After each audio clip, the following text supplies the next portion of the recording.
ഭ്രമമാണു പ്രണയം. നമസ്കാരം. നമസ്കാരം. ആരൊക്കെ എല്ലാ നിങ്ങളെ കൂടി ഇപ്പൊ എന്തിനാ വന്നേ? എന്റെ മുഖത്ത് നോക്കണേ വന്ന കാര്യം പറഞ്ഞു കൊടുക്കുന്നു. നയന ക്ലബിന്റെ 8ാം വാർഷികം ആഘോഷിക്കാൻ തീരുമാനിച്ചു ഞങ്ങള്.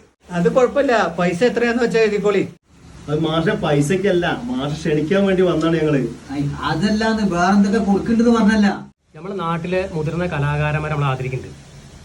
പിന്നെ മാഷ് ഒരു മഹാകവിയാണല്ലോ, ഒരു കലാകാരൻ.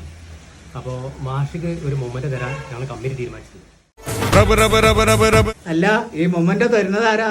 അത് നമ്മുടെ നാടിന്റെ അഭിമാനമായ യുവകവി പ്രജീഷാണ്.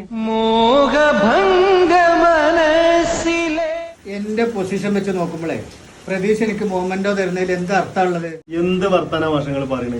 ഞാനൊരു സീനിയർ ആയിട്ടുള്ള കവിയാണ്. ജൂനിയർ ആയിട്ടുള്ള പ്രതീക്ഷ എനിക്ക് പിന്നെ മൊമെന്റോ തന്നാലേ അതൊരു ഷെയ്മേഡ് അല്ലേ? നിങ്ങളെപ്പോലുള്ള കലാകാരന്മാര് ഇങ്ങനെ പറയുന്നു ഞങ്ങൾ വിചാരിച്ചിട്ടില്ല. ആരൊരു ഉപഹാരം തന്നാലും അത് നമ്മൾ സ്വീകരിക്കണം, നിരസിക്കാൻ പാടില്ല. ഒരു കൊച്ചുകുട്ടി തന്നാൽ പോലും. കണ്ട് വർത്താനം പറയട്ടെ. എത്താ ചങ്ങായി ജി കവിയ, ജി കവിയല്ല കവി. അതാണ് ജി എത്ര സമ്മാനം ആര് തരുന്നതെന്താ? എന്താ പ്രതീക്ഷ എന്താ കുഴപ്പം? അവിടെ വാങ്ങിച്ചാ പോരെ. മനസ്സിലായാലേ ഇത്ര കിബിറ് പാടില്ലട്ടാ. ഇവിടെ ഞമ്മക്കൊന്നും ഒരു സമ്മാനം തരാൻ ആളില്ലാഞ്ഞിട്ട്. എല്ലാവർക്കും തിമിരം